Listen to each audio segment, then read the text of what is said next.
কোরবানির পশুর হাটের আরো খবর জানাতে রাজধানীর তেজগাঁও থেকে যোগ দিচ্ছেন আমাদের সহকর্মী আদিলুর রহমান। আদিল, আজকে হাটে বেচা কেনা কেমন দেখছেন? সাধারণত ৩-৪ দিন আগে থেকেই কোরবানির হাটে পশুর বেচা কেনা বিক্রি শুরু হতে থাকে, বেশ জমজমাট শুরু হয়। আজকে সকাল থেকে কি ধরনের ক্রেতা বিক্রেতার সমাগম দেখতে পাচ্ছেন? এই ঈদে জামা জুতো অ্যাক্সেসরিজের ডিসকাউন্ট।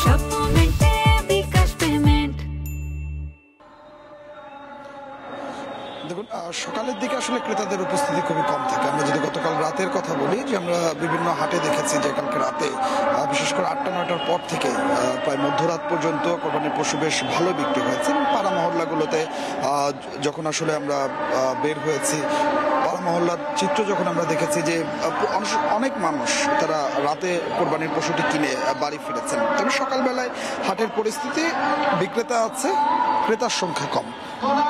তবে এখন পর্যন্ত আমরা রাজধানী যতগুলো হাট ঘুরেছি, আমরা যদি বলি যে ঢাকার 2 সিটি কর্পোরেশনে প্রায় 19টি হাট বসেছে। এই 19টি হাটে আমরা দেখতে পাচ্ছি যে পর্যাপ্ত কোরবানির পশুর যে সরবরাহ রয়েছে। তবে ক্রেতাদের যে পরিমাণ উপস্থিতিটি আসলে থাকার কথা ছিল, সেই পরিমাণ উপস্থিতি আমরা এখন পর্যন্ত পাইনি। যেটি আসলে ধারণা করা হচ্ছে যে আগামীকাল বিকেলের পর থেকে হাটগুলোতে একদম ক্রেতা বিক্রেতাদের হাটটাকে মুখর থাকবে। তার কারণ হচ্ছে আগামীকাল শেষ কর্মদিবস, এবং সেই শেষ কর্মদিবস বরাবরই যেটি হয়ে থাকে যে ঈদের আগে শেষ কর্মদিবসের পরেই রাজধানীবাসী তারা কোরবানির পশু কিনতে বের হন মোটামুটি সবাই। তার একটি অন্যতম কারণ আছে যে এই রাজধানীতে আপনি জানেন যে কোরবানির পশু কিনে 3 দিন বা 4 দিন রাখার মতো জায়গাটি নেই।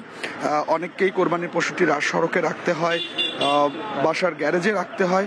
তো সেই জায়গা না থাকার কারণে 1 দিন বা 2 দিন আগে কোরবানির পশু কিনে থাকেন। সেই হিসেব মতে যেটি ধারণা করা হচ্ছে, হাট কর্তৃপক্ষ, ক্রেতা এবং বিক্রেতারা সবাই যেটি বলছেন যে আগামীকাল থেকেই মূলত হাটটি জমজমাট হবে। তবে কোরবানির পশুর যে সরবরাহ, সেই সরবরাহটি আমরা দেখতে পাচ্ছি। তবে এখন পর্যন্ত এই গত 2-3 দিনে যে কোরবানির পশুগুলো বিক্রি হয়েছে, তাতে দাম নিয়ে খুব একটা অভিযোগ, বিশেষ করে যারা কোরবানির পশুটি কিনেছেন তাদের কাছে আমরা দাম নিয়ে তেমন কোনো অভিযোগ আসলে পাইনি।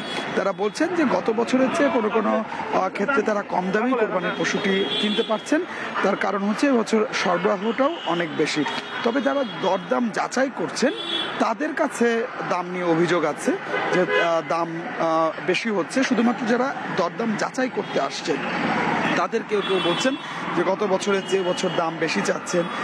এর অন্যতম একটি কারণ আছে, যেহেতু ঈদের এখনো বেশ কয়েকদিন বাকি, ব্যবসায়ী যারা এসেছেন দূর দূরান্ত থেকে তারাও চাচ্ছেন যে একটু বেশি দামে কোরবানির পশুটি বিক্রি করতে।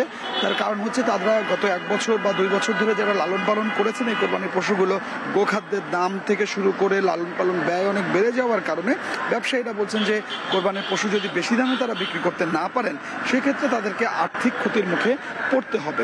তবে সব মিলিয়ে যেটি আসলে আমরা দেখতে পাচ্ছি যে এখন পর্যন্ত আসলে দরদামের যে বিষয়টি, সেটি যাচাই করার মতো পরিস্থিতি এখনো তৈরি হয়নি। এটি তৈরি হতে আরো আজকের দিনটি সময় লাগবে। আর এর মধ্যে যদি আসলে বৃষ্টি হয়, সেক্ষেত্রে দাম পড়ে যাবার একটি সম্ভাবনা বা দাম কমে যাবার একটি সম্ভাবনা রয়েছে।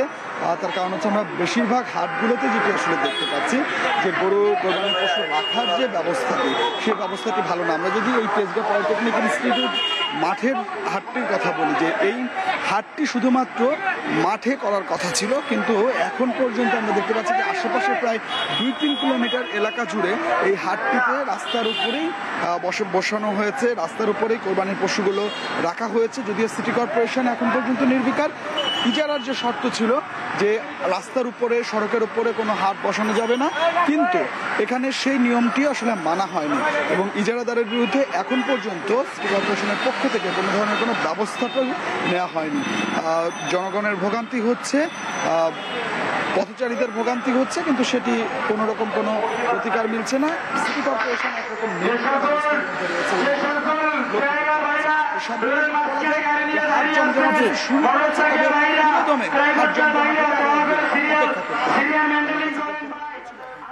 রাজধানীর তেজগাঁওয়ের পশুর হাট থেকে জানাচ্ছিলেন আমাদের সহকর্মী আদিলুর রহমান।